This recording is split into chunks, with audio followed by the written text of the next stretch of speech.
Hello students. BSc third year की last class में unit 4 के अंदर कार्ब धात्विक यौगिकों का वर्गीकरण पर डिस्कस कर रहा था। कार्ब धात्विक यौगिकों का वर्गीकरण मुख्य रूप से 3 प्रकार का था, जिसमें से फर्स्ट धातु परमाणु और कार्बन के बंध की प्रकृति के आधार पर वर्गीकरण, और उसके भी कई प्रकार थे जिन पर मैंने डिस्कस कर लिया था। 2 अन्य टाइप रह चुके हैं जिन पे डिस्कस मैं आज करूंगा। सेकंड है लिगेंड की प्रकृति के आधार पर वर्गीकरण। लिगेंड की प्रकृति के आधार पर कार्ब धात्विक यौगिकों का वर्गीकरण प्रमुख रूप से 2 भागों में किया गया, जिसमें फर्स्ट है सरल कार्ब धात्विक यौगिक, जो सिंपल ऑर्गेनोमेटेलिक कंपाउंड। क्या होते हैं ये? इन यौगिकों में धातुओं के साथ केवल कार्बनिक समूह जुड़े हुए रहते हैं।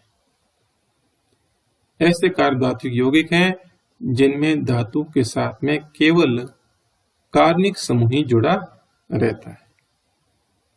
इन्हें सरल कार्ब धात्विक यौगिक कहते हैं, और ये पुनः 2 भागों में इन्हें भी आगे विभाजित किया गया है।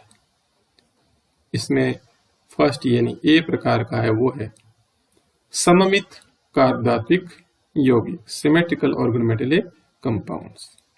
सममित होंगे यानी इनमें धातु परमाणु के साथ जुड़े हुए समस्त कार्बनिक समूह समान होते हैं।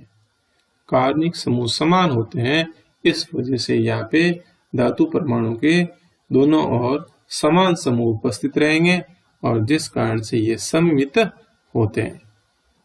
उदाहरण के रूप में यहाँ पे डाई एथिल जिंक जो दिख रहा है, तो यहाँ जिंक से 2 एथिल समूह जुड़े हुए हैं। जो कार्बनिक समूह है वो धातु परमाणु से जुड़े हुए हैं, वो दोनों के दोनों यहाँ पे एथिल है। दोनों साइडों के अंदर एथिल रहेंगे, सममित संरचना बनेगी इसकी। तो यहाँ पर जो है कार्बनिक समूह होते हैं वो समान होते हैं। ऐसे जो कार्ब धात्विक यौगिक हो गए हैं वो सममित कार्ब धात्विक यौगिक कहलाते हैं।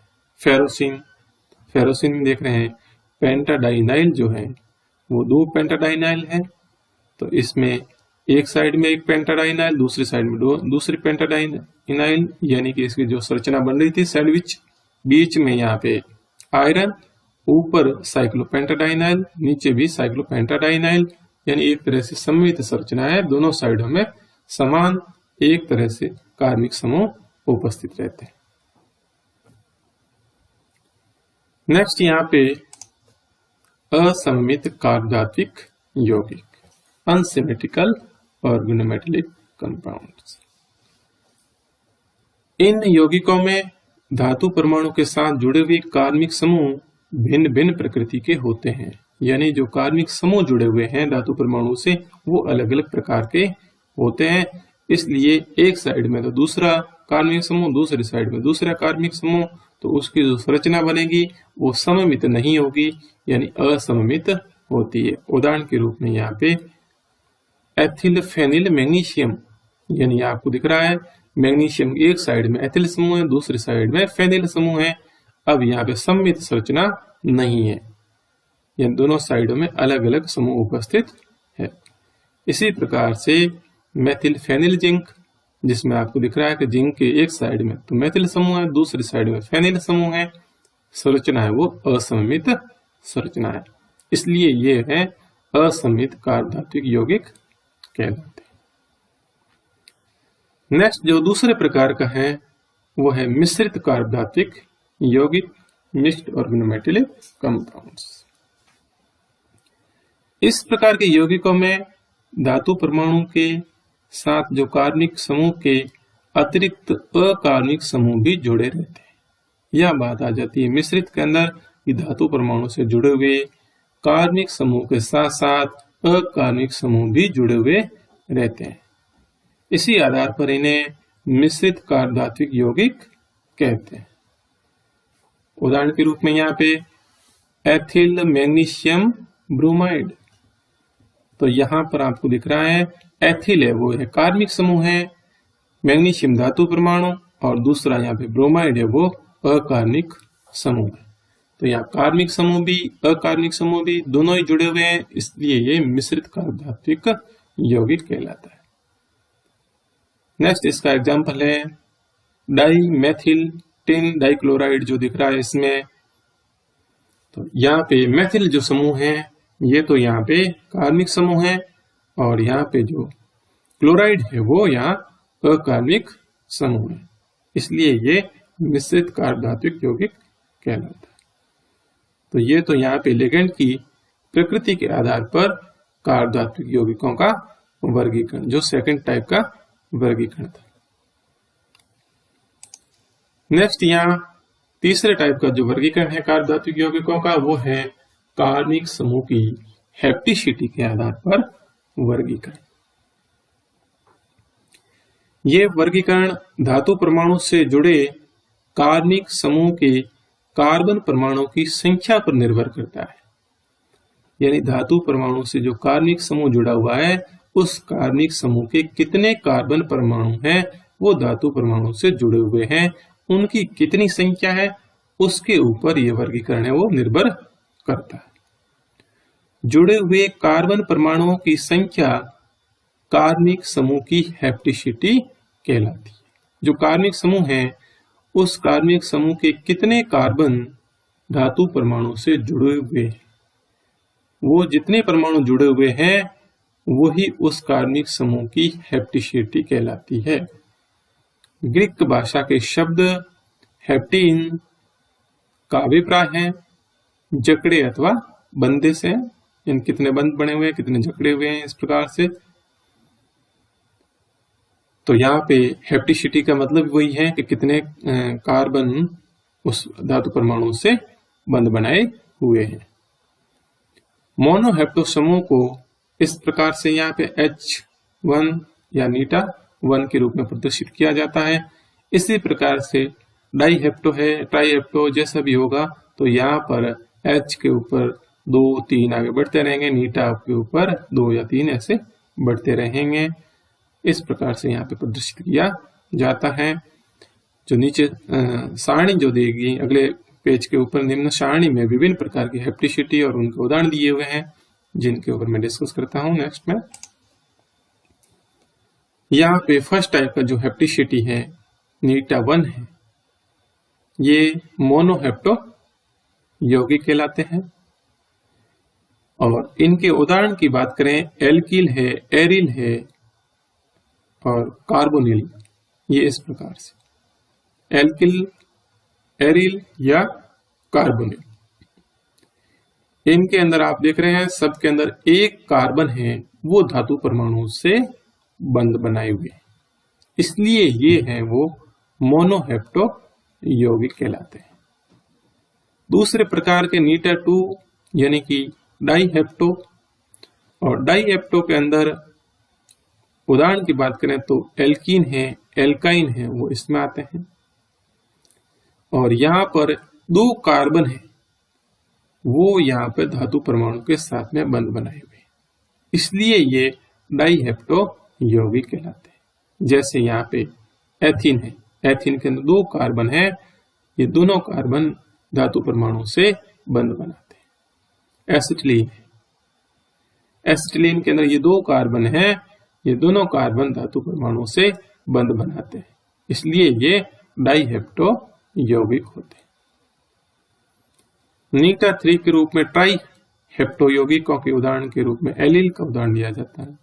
एलिल के अंदर आप देख रहे हैं कि यहाँ पर 3 कार्बन है, 1 2 और 3, तो ये तीनों कार्बन धातु परमाणु के साथ में बंध बनाते हैं, इसलिए इसकी हैप्टिसिटी है वो 3 होती हैं, और इस प्रकार के यौगिकों को ट्राईहेप्टो यौगिक कहलाते हैं। नेक्स्ट यहाँ पे नीटा 4 के रूप में यानी कि टेट्राहेप्टो यौगिक कौन से हैं? साइक्लोब्यूटाडाइन या ब्यूटाडाइन की बात करते हैं, 1,3-ब्यूटाडाइन है या साइक्लोब्यूटाडाइन है। तो ये साइक्लोब्यूटाडाइन है।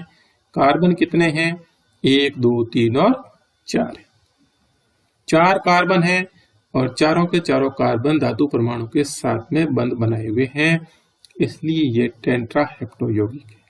इसी प्रकार 1,3 ब्यूटाडाइन है, इसमें भी 1, 2, 3 और 4 कार्बन है और चारों के चारों कार्बन यहाँ पे धातु परमाणु के साथ में बंध बनाते हैं, तो ये भी टेट्राहेप्टो यौगिकों का निर्माण करते हैं।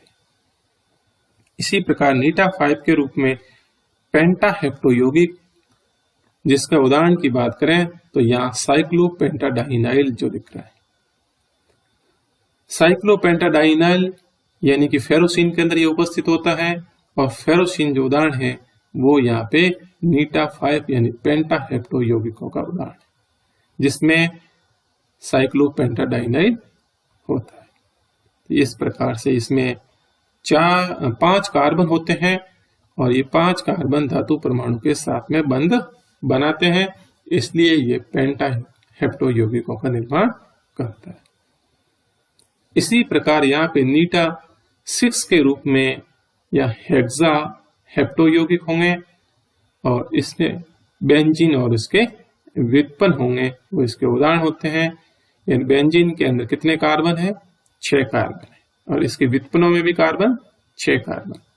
तो जब 6 कार्बन है तो 6 के 6 कार्बन धातु परमाणु के साथ में बंध बनाते हैं, तो ऐसे यौगिकों को नीटा 6 यौगिक होंगे और ये इनकी हेप्टिसिटी है वो 6 होगी और इस प्रकार के यौगिक है वो हेक्साहेप्टो यौगिक कहलाते हैं।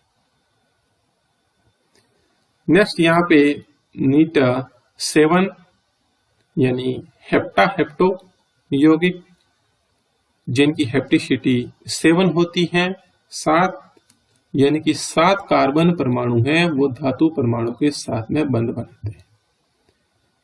इसका उदाहरण की बात करें तो साइक्लोहेप्टाट्राइन जो दिख रहा है यहाँ पे, साइक्लोहेप्टाट्राइन, यहाँ पे टोटल इसमें 7 कार्बन होते हैं और 7 कार्बन के कारण ये 7 कार्बन धातु परमाणु के साथ में 7 बंध बनाएंगे।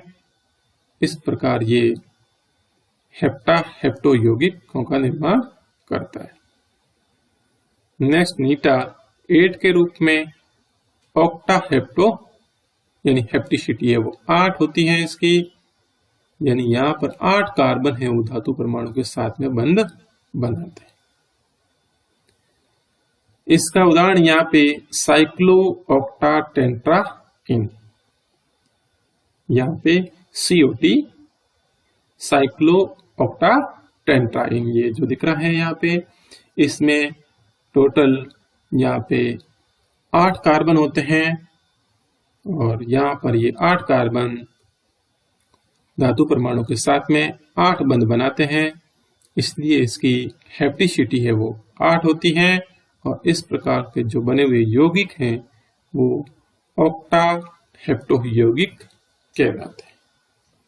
तो इस प्रकार से हेप्टिसिटी के आधार पर यहाँ पर मोनोहेप्टो यौगिकों से लेकर के, यानी कि जिनकी हेप्टिसिटी 1 होती है, यहाँ से लेकर के ऑक्टाहेप्टो यौगिकों जिनकी हेप्टिसिटी 8 होती है, इनका अलग अलग वर्गीकरण और इनके उदाहरण यहाँ पे दिए हुए थे।